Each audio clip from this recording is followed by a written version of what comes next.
I was in high school and they announced it. I think I was in the 10th grade and they announced that our country was at war, and that was quite a shock.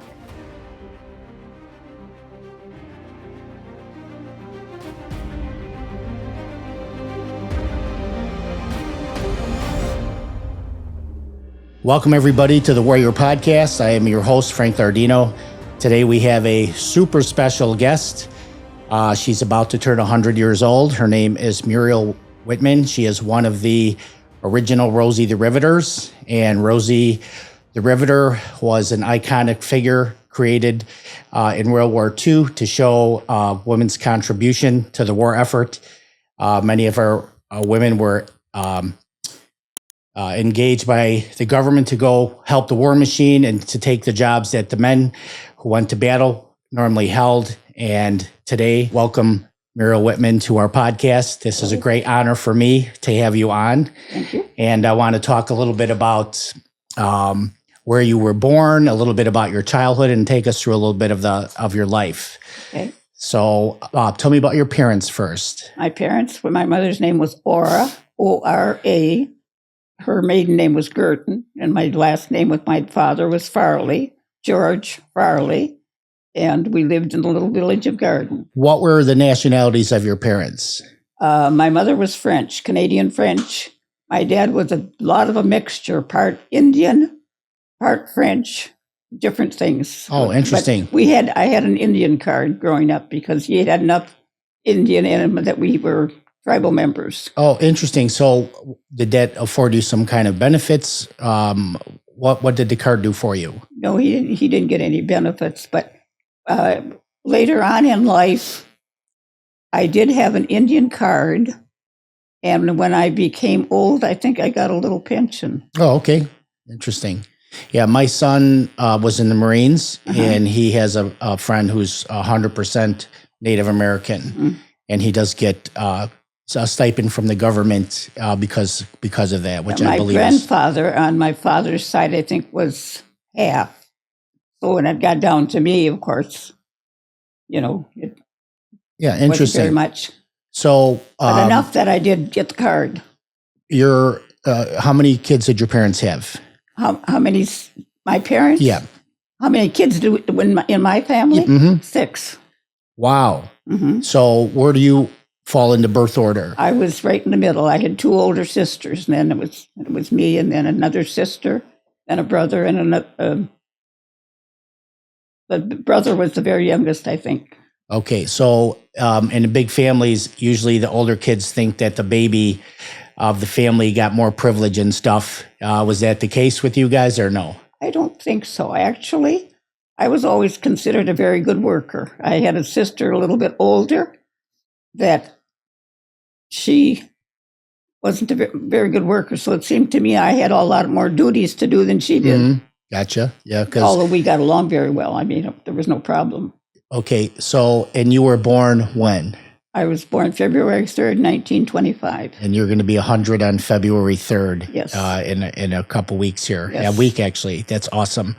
So, you were growing up during the Great Depression then, yes, correct? In the little village of Garden Peninsula.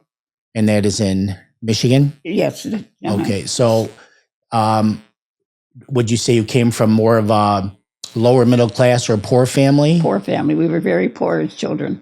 So what kind of meals and stuff would your mom prepare for such a big family? Never went hungry. They had a big garden. My dad at one time was a commercial fisherman when the fishing was good, and when it wasn't, then he opened a garage and a gas station. And everybody around us was poor. We didn't even realize how poor we were. But I mean, everybody at that time was very poor. So you had a garden, and then what kind of things would be made from the garden? We had a big garden, and of course they didn't have freezers. My mother would can and can and can. Oh, wow. And then, of course, I think sometimes they would shoot a deer, so we'd have venison meat. Wow.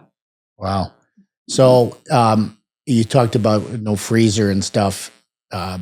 When did ice boxes come in? Ice box was the first thing, right? They had an ice box where you had to put ice in it. Mm-hmm.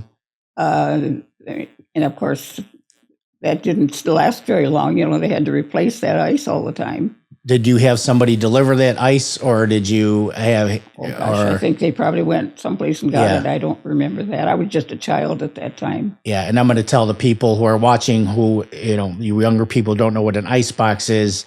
Prior to You had to refrigerators, put a block of ice in a certain compartment, and it would keep things cool. and when the ice would melt, there would be a bowl or some kind of catch on the bottom to catch the water. Exactly. Correct. Mhm. And then when the ice melted, you had to put more replace. ice in there. Mhm. That's awesome.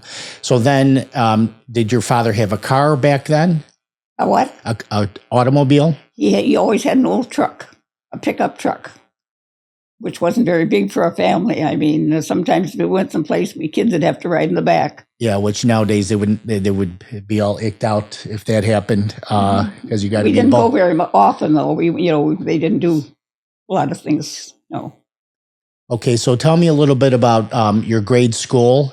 How big was your grade school? Well, at that time, right in our little village, they had a grade school and a high school. The grade school had 3 rooms, 3 grades, so that there was more than one grade in a room. And when it was your turn to participate, you went up in front and sat on a bench, and the teacher was up there. So really, I think we learned a lot from the different grades, because just the three rooms for 8 grades. But then up on the hill, there was a high school. And of course, that had a few more rooms. But later on, they combined at Garden Corners schools for several little villages. When I was in school, even in high school, each of those little villages had basketball teams. And that was a big thing in our life. They didn't have enough boys for football, but basketball was our big thing. I played basketball in high school. You played basketball in high school. Wow. So was it all girls basketball team? Yes, it was a girls team and then a boys team. Awesome. And what position did you like to play in the basketball court? Well, actually, at that time, you didn't play the whole thing. When it was your turn to participate, you were on one side. And I always played a guard. Mm-hmm. I wasn't big enough to be a good shooter, I guess, to make basketballs. But I was considered very good as a guard. Awesome. Yeah. I have a dear friend, Tommy Heights. He'll be watching this. He played competitive college basketball for University of Kentucky. This is high school I'm talking Yeah. about. So, but it's so interesting. And then, do you remember how many people would be like in your graduating class from high school? I think there were 18. 18. I was a valedictorian. Wow. But we had some dumb kids.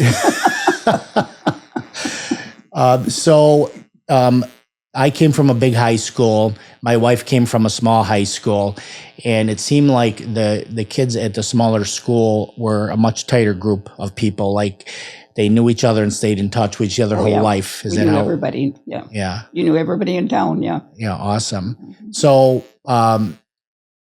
it's so interesting to me, growing up poor and stuff. I grew up poor, but our poor was different than your poor, right?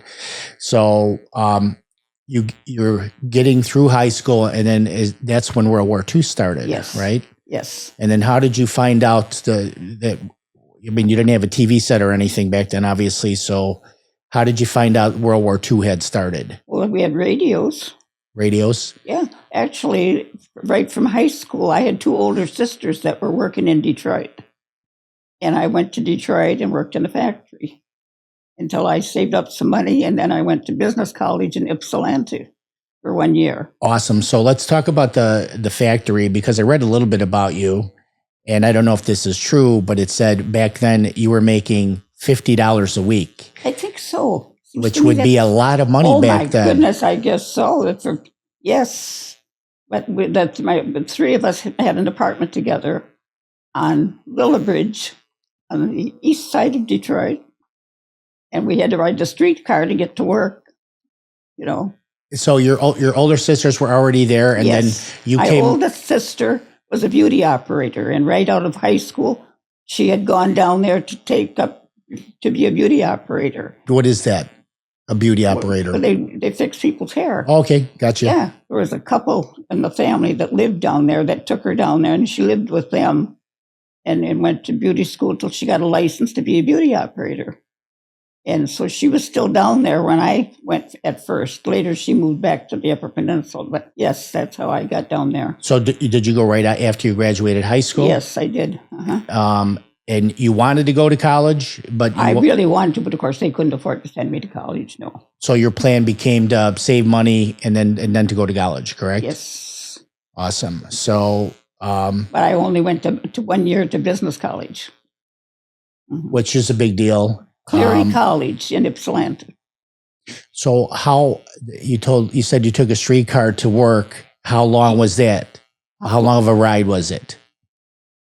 Probably half hour. Half hour. And what did a streetcar cost at that time? Oh, I don't remember. I mean, it had to be just cents, right? To me, we bought tokens or something. I don't remember. Mm-hmm. Yeah. Awesome. And then what did you and your sisters do for fun when you weren't working? Well, we went to movies once in a while. We'd go to a movie and get together with other friends. Mm-hmm. Did you do any dancing or roller skating? Or what were some of the things young people did back then in the 40s? We danced. I used to dance, I remember, yeah. But, a lot of the boys were in the service, so there weren't many.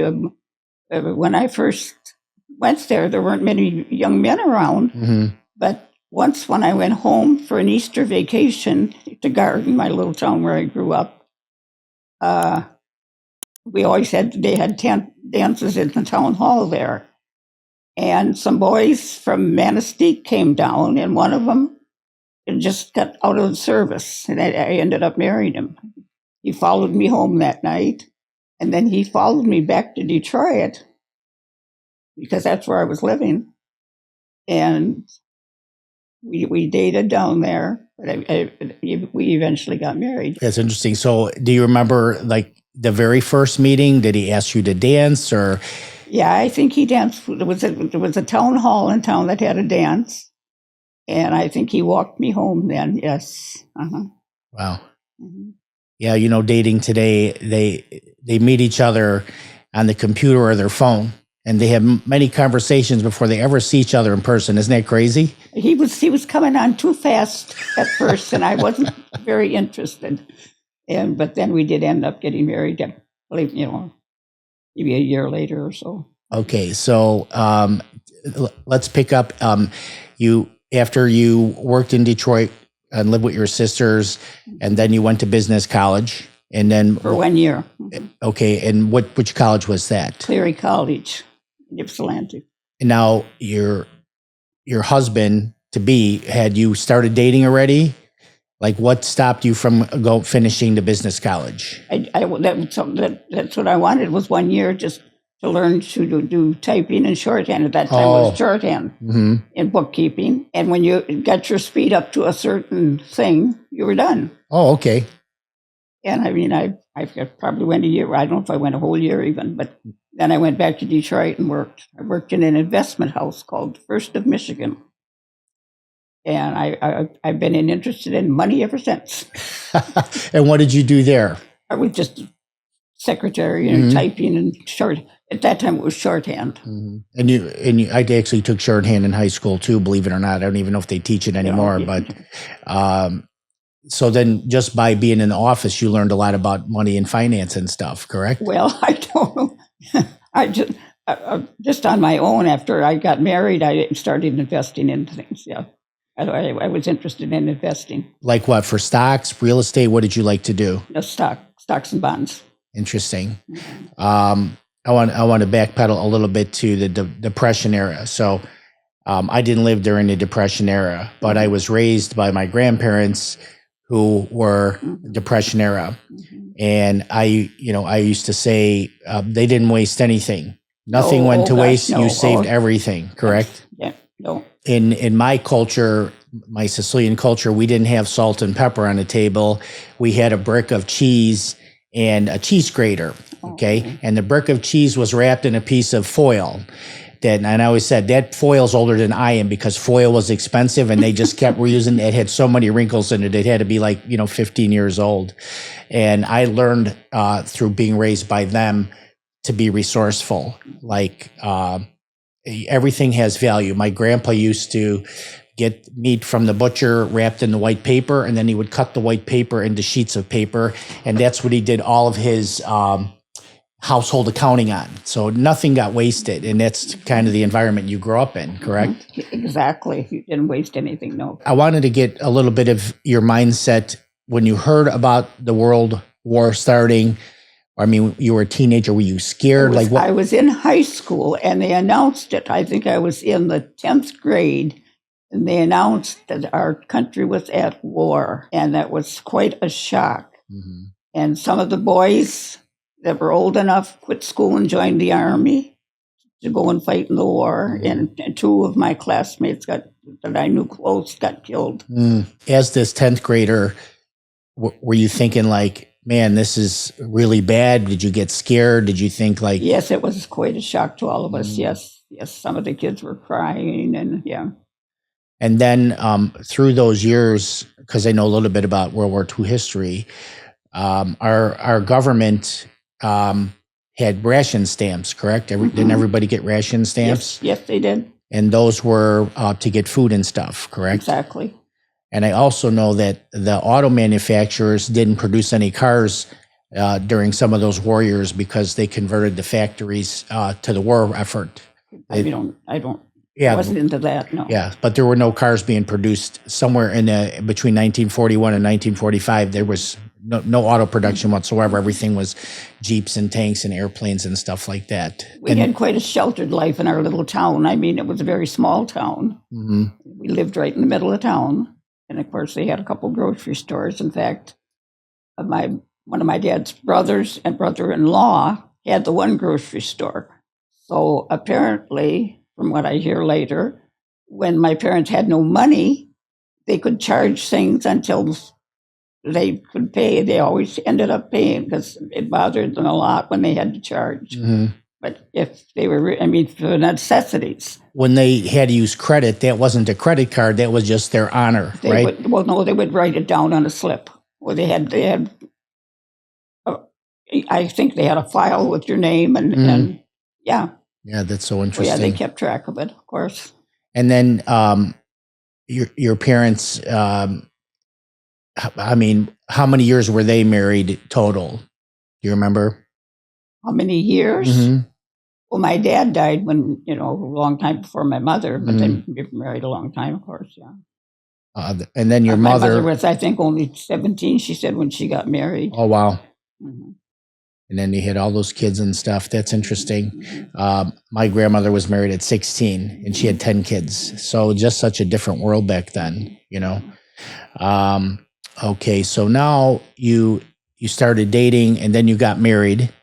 And did you maintain a job when you were married, or did you? My husband and his mother had a convalescent home for the elderly in Manistee. Well, he had followed me back to Detroit where I was working. And then they talked his mother into opening this place in Manistee because they didn't have places for old people like today. Mm-hmm. And she knew how to take care of people, and she knew nothing about business. So she talked him into coming back and going into business with her. So when we got married, we lived right there at that convalescent home called. Oh, very interesting. Yeah. And I did all the bookwork. I never took care of people. That wasn't my thing. But I kept all the books, and I did a lot of the shopping. And then until we started having children, we lived right at that place, and then we moved into our own house. And then how many years were you married before you started having kids? Almost 2. Mm-hmm. Mm-hmm. And then you had 6 kids. You had 6 kids? No, I had 4 kids. Four boys, correct? In my family, there were 6 of us. Yeah, so you have 4 boys, mm-hmm. correct? Mm-hmm. So I have 3 boys. You have 3 boys. And this is what I say. My oldest son died a year ago. Oh, I'm so sorry to hear that. He had spondylitis, very severe for many years. Mm. He suffered terribly. What is that? It's arthritis in the back. Oh, that's terrible. Mm-hmm. This is off the subject, but this is just my philosophy. One of the curses of living to an old age is you'll see more people pass away. You know what I mean? My wife just died on January 2nd of last year. Suddenly, she was vibrant and healthy. She got a little stomach problem right after Thanksgiving. She went to the doctor on the Friday before Christmas, and 11 days later, she passed away on an airplane in my arms, going to a cancer center. Cancer? Yeah, she had cancer, but she didn't show really any signs. She just had a little bloating in her stomach, which she thought was like food poisoning type thing. So it makes me definitely realize the shortness of life. And you're about to turn 100. If somebody said, Muriel, did it seem like a long time? What would you say? Yes, it's a long time. No, but I mean, did it seem like a long time? But for my age, I mean, I've had fairly good health. I've had some problems, but I mean, I got over them. Yeah, that's good. That's a blessing. I think some of that has to do with your mental toughness, because you came from an era where people, they just got it done, right? When you had to work hard, you worked hard.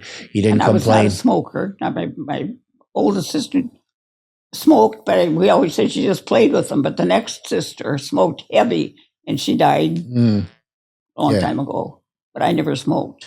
Yeah, the smoking is, it is what it is. So now you have 4 boys, and this is what I say to moms of all boys. You become experts in poo and pee. And mothers of all girls, they become experts in drama. So you're an expert in poo and pee. You got a PhD in poo and pee. So I had good boys, yeah. And so tell me about your boys a little bit. Well, as I said, my oldest son, quite young, started with that awful arthritis, spondylitis, I called it. And he suffered terribly. And he had a real good wife. He died just a little over a year ago. And he was difficult to be around because he suffered so much. Actually, at times he wouldn't even talk to us, but, you know, but I knew he was suffering, yeah. But he had a very good wife, and she stuck with him. And that says a lot.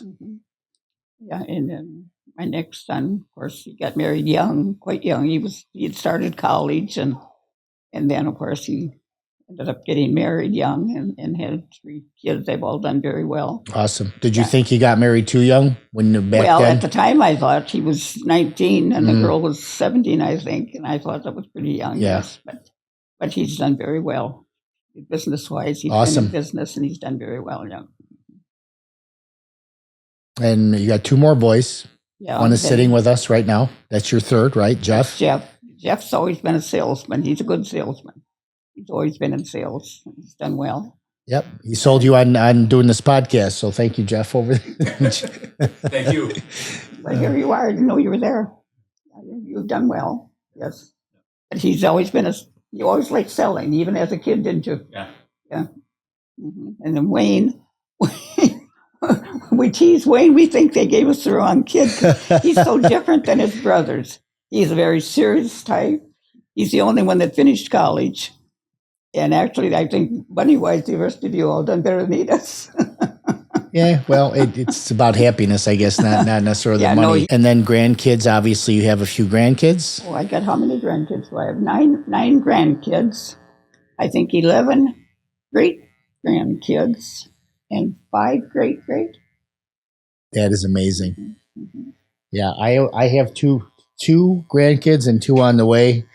And honestly, I never thought I'd live this long. I don't know why. Wow. I just don't know why. I never took life for granted and thought I would live this long. The grandkids are a trip because when you're raising kids, you're involved. You got to make money. You got to work. You got to do this. You got to do that. And you miss some of the kind of the joy of it. But then when you're a grandparent, and you would know better than me, your life's more on you're secure, more financial, and you can enjoy the children a little bit more. Do you find it to be true? We enjoyed our grandkids, yes, absolutely. They'd come and visit us sometimes a week at a time. Nice. And I was raised by my grandparents, so to have grandparents to me is a blessing because you have the next generation up. You're much wiser than we are. You've lived a lot more life than we have, and you've lived in a different time, you know. So that Depression era resourcefulness that that was instilled in me. They would tell me ad nauseum, be grateful you have enough to eat, be grateful you have clothes on your back, be grateful you have a roof over your head. And you get sick of it as a kid. We we didn't realize everybody around us was the same. I mean, it didn't, I never went hungry. I had a lot of old clothes made over for me. I mean, I certainly didn't have bought clothes.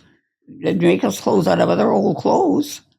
And one time, I guess maybe my dad was doing better, and he was at one time was a commercial fisherman. And apparently they could afford a little bit. So my older sister and I each got in the catalog, they ordered these dresses. And they were both too big for me, so she got two, and I still had an old leftover dress. That bothered me for years. Yeah. Did you get the hand-me-down when you grew into it or no? Of course. I don't know where they got it, but I always wear used clothes, I think, yeah. Yeah, that's so interesting. Yeah. So your husband, he said he's been passed for a while? 10 years. 10 years. Mm-hmm. And I can ask you this because I'm going through it right now. Was that a real difficult thing for you, the grief and all that? Well, he had Alzheimer's before he died for many years. Mm-hmm. We finally had to put him in a home for a few years because I couldn't take care of him anymore. Mm-hmm. Yeah. But I mean, until then, we had a very good marriage. Mm-hmm. I don't know. I think that's one of the worst things that can happen to you is to forget who you are, right? Yeah. And it didn't come on suddenly, like?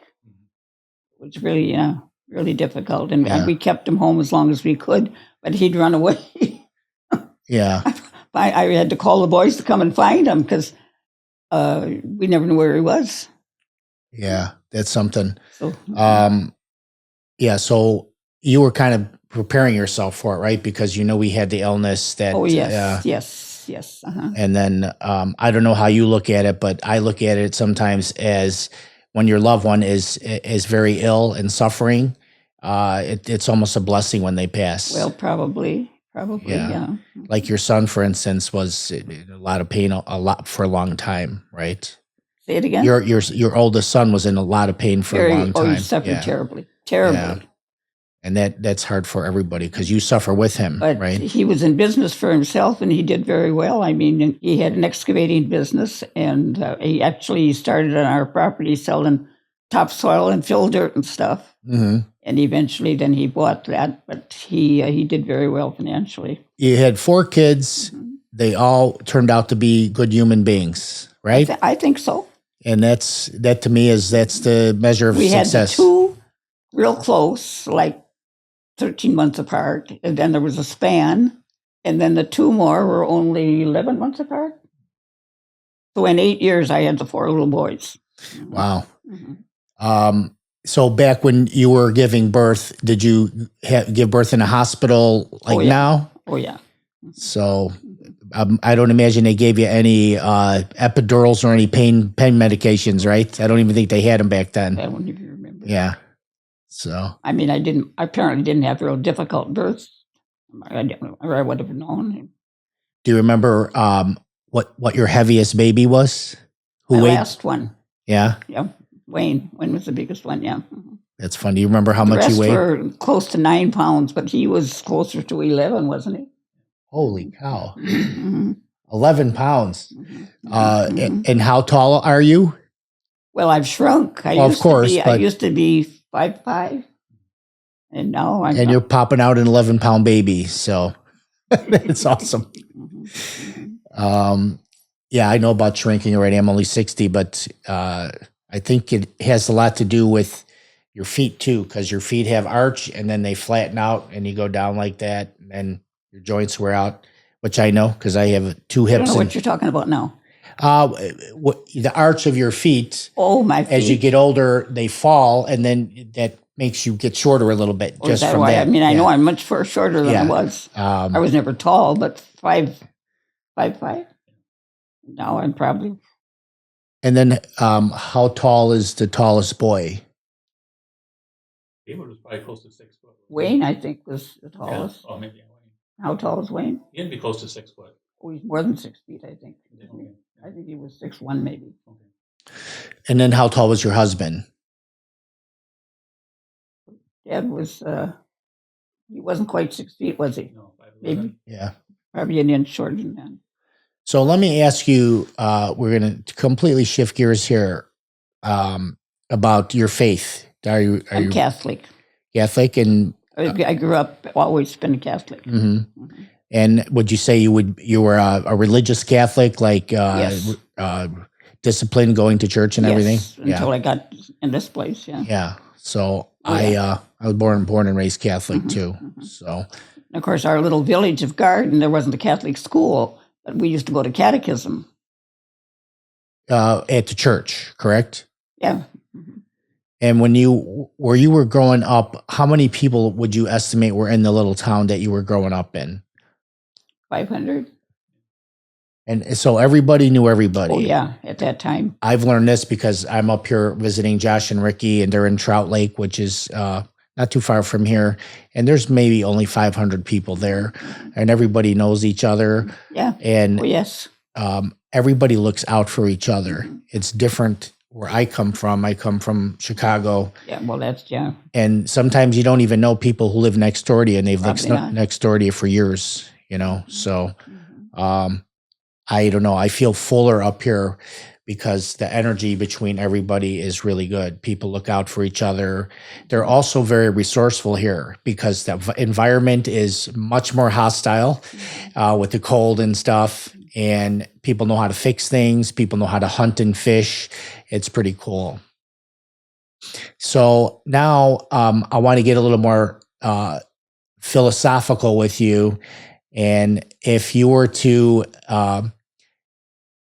share your most valuable lessons, what would you say are the most important things you've learned in your life to pass on to somebody else? Well, I've had some very good friendships, and to be loyal to your friends and help them when you can. In our little town growing up, I would say, it was mostly Catholic people. It was a small Protestant church.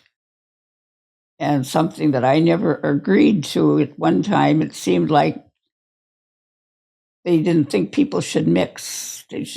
Catholics should stick to themselves and so on. And I never believed that.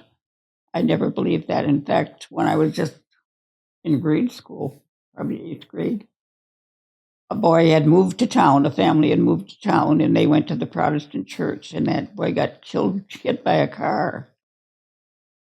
And I remember going to their church for his funeral all alone.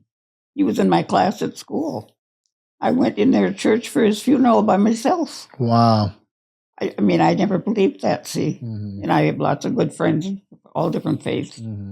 But when I was a kid, that's the way that little town was. That's interesting, isn't it? That bothered me. Yeah. I don't know. I think it's a human nature because every culture, at least going back into the early part of the 20th century, it was kind of an unwritten rule that, if you're Italian, you marry Italian. If you're Greek, you marry Greek and stuff. But in your case, you weren't just one nationality. You were a mixture of nationalities. So you couldn't do that. But one of my best friends is Greek, and the Greek culture is very, stay within the Greek culture. They have Greek dances, Greek schools, Greek churches, Greek everything. And he did marry a Greek girl, and it so disturbed his father that he took him out of the will. So the religion thing is sometimes no different than that. You stay within your own religion. So it's kind of silly because Catholics believe in God and Jesus, and Protestants, we all believe basically the same thing, maybe little tweaks here and there. We do have a lot of common ground, so. My husband was not Catholic when we got married. And at the time we got married, if one wasn't Catholic, you couldn't get married in church. So we had to get married in the priest's house. Now that was a man-made rule because now they do. But we got married in the priest's house. So I didn't want a long gown or anything or a big wedding. We had a big reception after, but my sister and my husband's best friend, who was not a Catholic, stood for us, and we couldn't get married in the church. We got married in the priest's house. Wow, that's so interesting. And now people go to church and get married in the mixed marriages. Eventually, my husband joined the church on his own. I never pushed it. He asked one day if he could join, and he always came to church with us when you kids were little. So when you were little, then did your parents take you guys to church every Sunday? Well, my mother did. My dad didn't always go to church. Oh, yeah, we always had to go to catechism on Mhm. Saturday, yeah. Mhm. And then did you guys, when you were raising your kids, took them to church? Oh, yeah. Oh, yes. You didn't always behave. So did they make their communions and confirmations, all of them? Yeah, they did, but now they're growing up, and some of them have changed. What, go to your wife's church, I guess. Yeah, that happens. That's what happened to me. My wife is Christian Reform, Mhm. and I came from Catholic, and she wanted me to go to her church. I was fine with that. We're all praying the same way and What praying church were you in? Christian Reform. Oh, So I don't know. it's just basic whatever, Christian yeah. religion. Yeah. Yeah. It's interesting how every religion's reading from the same book, but they all have different opinions on the same book, But I never pushed it, but he asked on his own once if he could, but he always used to come with the kids and me to church, yeah. Yeah, that's good. I wanted to get back to, so when your husband passed, you were kind of prepared for it because he had a bad disease. Oh, yes. And he already was not living with you. He was living in He was living in this place? Yeah. So did you feel any kind of loneliness when he was gone after he left the house? After he got Alzheimer's, where he wasn't with us, of course. I mean, I missed him, certainly. Yeah. And we had a very good marriage until then. Mhm. Yeah. See, I'm still going through that. So it's only been a year for me, and you get used to the noises in the house and all the routines and sitting and watching your TV shows at night and stuff like that. So it is definitely a process. I'm writing a book about grief, and the book is going to be titled The Gift of Grief, because my contention for me is that whenever I feel one of those little grief bullets, I call them, that's because she was important to me. Mhm. And then if I didn't You feel had children? Oh yeah, I have three boys. If I didn't feel anything, that means the relationship didn't mean anything. So the grief is like a tribute to her. I don't ever want it to go away. I mean, I want to manage it and not have it undermine my life, but I embrace it, and I'm happy for it. No, you're young to have lost, yes. Yeah. And then there's different types of grief, what you've already lived through with your son. And my wife's mother is 94. She's not quite your age. And she had to live through her daughter passing at 60, which is my wife. So it's a different thing. It's just a different type of grief that I hope I never have to go through. Okay, so you said be loyal to your friends. And then family too is obviously very important, right? And I would imagine through most of your life, as you and your husband grew older, you were the center hub for the family gatherings. Well, I think we had most holidays at our house, didn't we? Lots of them. Mhm. Yeah, so that's typically what happens. The elders, they're the ones that are the glue for the Well, they family. were two older than me, but it was our house where most of the holidays were. Yeah. Well, why is that? It's because someone likes to cook. Really, is that you? I don't know why. Do you know why? Well, you're a good cook. You're always a good host. Well, my oldest sister, I'm sure you don't want to get into all that, but during the war, she was engaged to a man, and she waited for him to come home, and when he came home, he broke up with her. She never knew why. Chris. And eventually she married someone else, but that marriage, they had one little boy who was that marriage, and how did he get killed? Drowned at 8 years old. Oh boy. And she couldn't have any more children. So then they adopted a girl, but she waited so long before she adopted that that girl died. But anyway, she had a lot of sadness in her life, really. Mm-hmm. So, she used to come to our house for all the holidays, which I was glad to have her, of course. And then my next sister lived in Detroit, so she wasn't up around much. She married a man from down there. Yeah, we had been close growing up. Then that sister and I were close in age. Mm-hmm. We were very close, yeah. And then there was a younger sister and a boy. Two boys? Mm-hmm. Two boys. So when you would have the family functions, then Um, A lot of holidays were at our house. yeah. So what did you like to put out in terms of food? What were some of your specialties? Well, Thanksgiving and Christmas were always. Well, yeah, turkeys. of course, we had a big turkey for Mhm. Thanksgiving, and And I was known for my pies. I made very good pie crust. Oh, really? Everybody liked my pies, yes, right from scratch.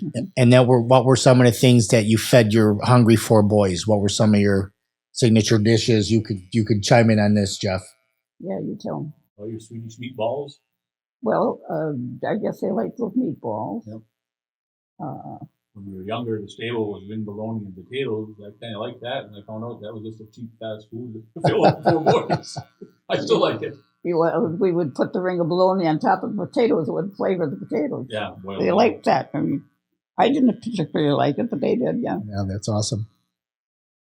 It's awesome. So, Jeff, is there anything you would like to cover that we didn't cover? Or a nickname in basketball was. What was your nickname in basketball? What was it? Spitfire. Oh, yeah. Spitfire. The coach called me Spitfire, yeah. That's awesome. We had a man coach, yeah. And I wanted to roll back to tape again. So, what was the feeling then right after the war ended? Because we had VE Day and VJ Day, right? Mhm. Victory in Japan, victory in Europe. Mhm. Was there just an overwhelming sense of happiness and joy around the country? Oh, yes, there was. Absolutely. Absolutely. A lot of celebrating and stuff. Mhm. Yeah.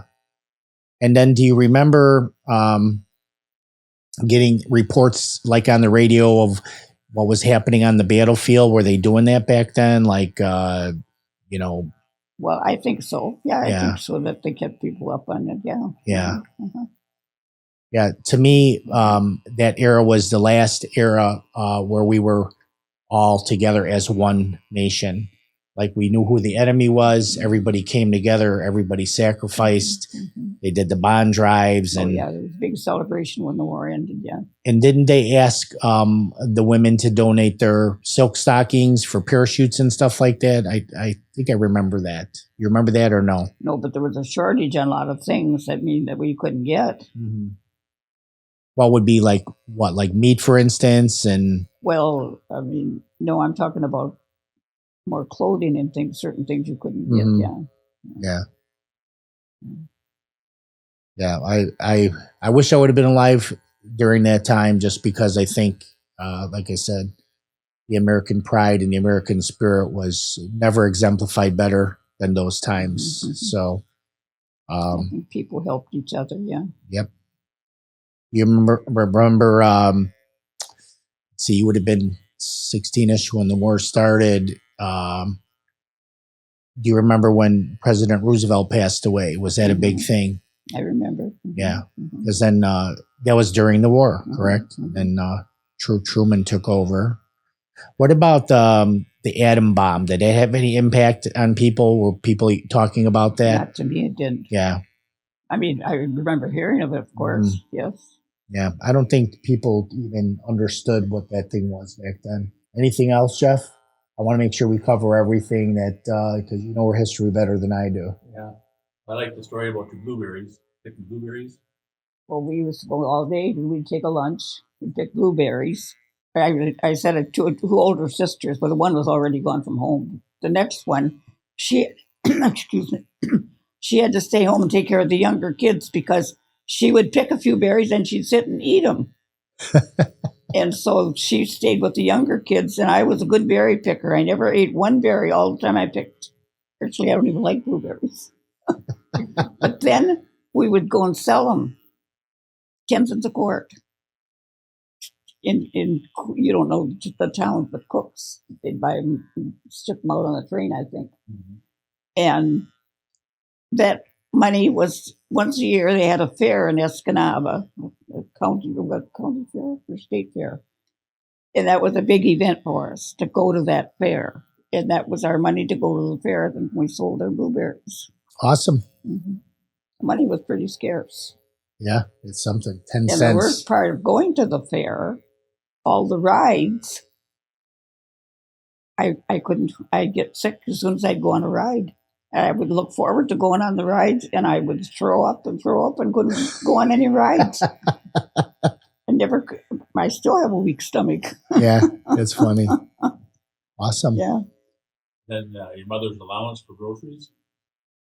Well, for cash, well, yes, at that time was $5 a week. We never went hungry, but I mean, we didn't have fancy food. Mm-hmm. But I think for the little necessities, my dad was working in a garage at that time, and she had $5 a week for groceries, the things you had to buy. But you could buy something for $5 then. Right. But yeah, I had two uncles that ran the store, my dad's brother and brother-in-law.